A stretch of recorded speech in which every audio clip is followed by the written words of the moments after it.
Congressman, thanks for taking the time today. I appreciate it. I know it's been a busy week for you leading into that holiday, but flying out on Air Force One with the president coming back for the America 250 celebration, how was that experience?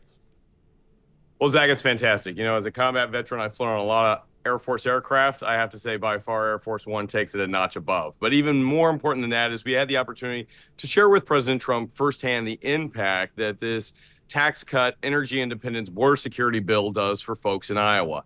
Our family and families across Iowa are the ones that help drive this economy. So we're investing $2,200 in every child for a child tax credit. $5,000 from a bill that I helped sponsor to make sure that anybody who wants to foster to adopt gets the ability to do that and start it off with a $5,000 tax credit. $1,000 for young kids. As soon as a mom has a baby, we're going to put money directly into a lifelong savings account for them.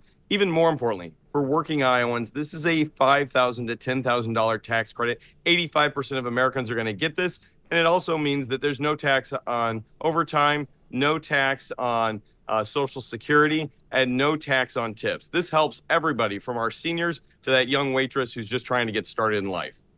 You mentioned, too, a bill extending 2017 Trump tax cuts along with some other campaign promises the president had made. But bill also has Medicaid cuts to it as well. I believe around $1 trillion here over the next decade. And Congressman, I talked with some rural health care advocates who say that, hey, these cuts, they're going to be threatening closures in rural area hospitals and nursing homes, coined, rural health care deserts. Have you heard from constituents here in Iowa's 3rd Congressional District? And I guess what's your response to that potential threat?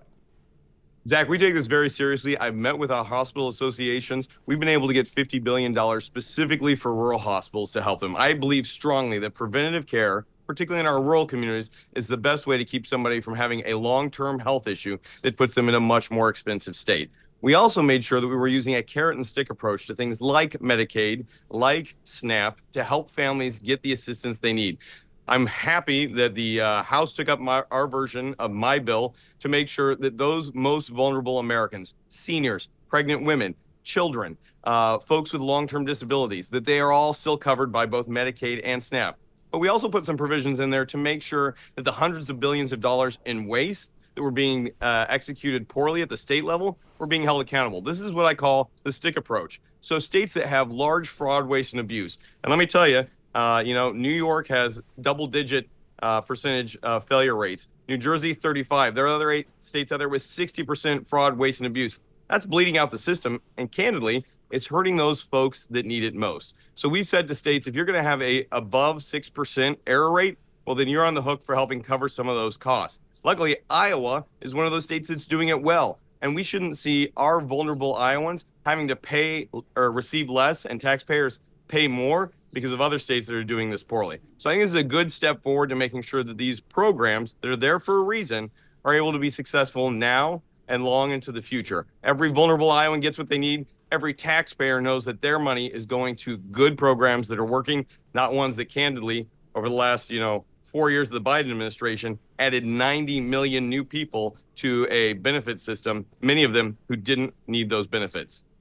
In articulating there, discussing a little bit about work requirements too, and some of those percentages that some local hospitals had been concerned about potentially, lowering down there too. I think people could understand having work requirements or, understanding that portion of it too, but maybe some potential unintended consequences with some rural hospitals. You mentioned Iowa has been doing well with that rate here too, but do you think that an unintended consequence would, small towns all across the state here too, a local hospital having to shut down because, maybe, hey, they had some people on Medicaid and due to work requirements, they're not getting those benefits anymore, which means a local hospital would be getting less dollars into the system, which would mean that people that have their own private health care might not just be able to go down to the hospital if they got to close. I mean, are you concerned about that aspect? Yeah, let's dispel myth from reality here. I think that the myth here is that rural hospitals are going to close down. That's not the case. In fact, we're going to make sure in places like Iowa that have been working,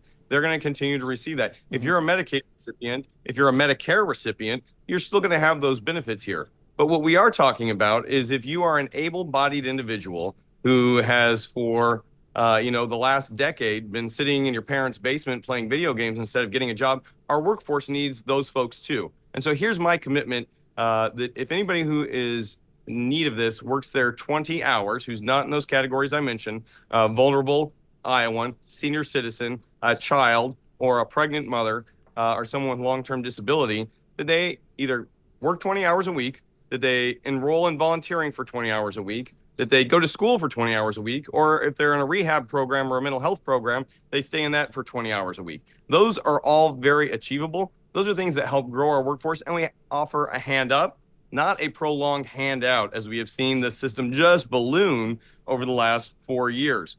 Also, I want to make sure that our rural healthcare hospitals and our rural health communities are successful. It's one of the reasons that I'm leading the Train More Nurses Act. And we're also looking at new ways to get nurses into the country. Now that we have zero border crossings with the best border security that we've seen in our lifetime, I want to make sure there's a legal pathway for both our nurses, our CNAs, our med techs, and our doctors to be able to come to this country legally. And that's what I also spoke on the plane with the Secretary of Homeland Security, to make sure that we had these programs. And President Trump actually mentioned it during his speech in Iowa, to make sure that farmers, manufacturers, and programs like this are in the driver's seat for establishing a good program for legal immigration to the United States for people who want to be great Americans and want to have that pathway. So there's twofold ways that we're helping not only our rural hospitals be successful, but also make sure that we're taking care of Iowans who are in need, whether it's their healthcare needs, their food needs, or their long-term community's economic success.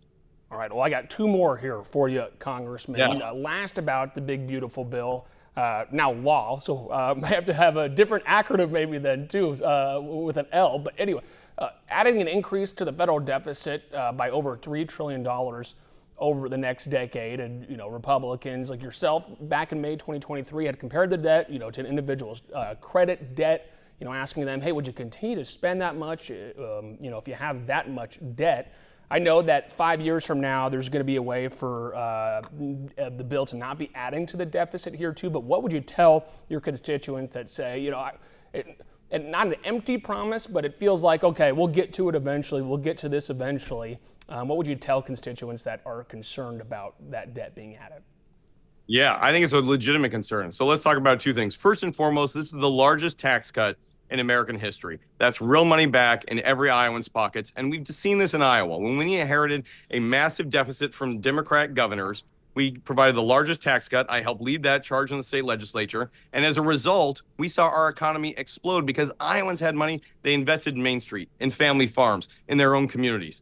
This can be done at the federal level because not only is it the largest tax cut in American history, it's also the largest cut of federal government spending.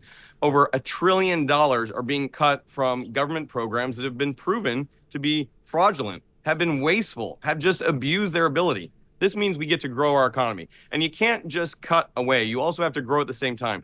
The scores that are coming out on this tax bill say that we are going to grow upwards of 3%. And the last time we cut taxes, we grew over $1 trillion.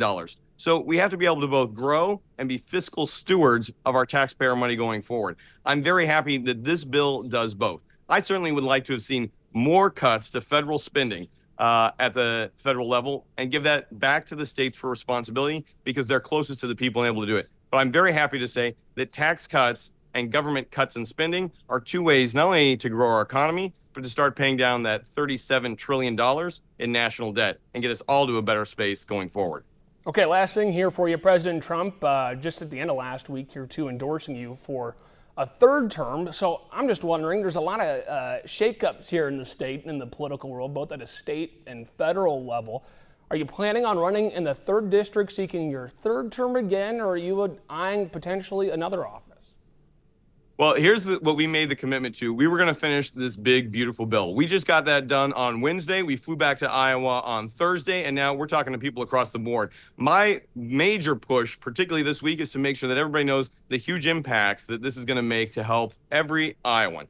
I've got a lot of bills going forward, and I am very committed to make sure we put Iowa in the best possible spot. But Zach, I'm going to be very clear. Our best successes have come from the recommendations of Iowans. We've taken the Iowa model to the federal level, and we've been able to get a lot done. So we're going to continue to watch this space, talk with Iowans about what happens next. I'm just so proud of everybody from Iowa who came forward and helped us move this bill forward. It is going to be a generational change for the better that helps communities across our great state.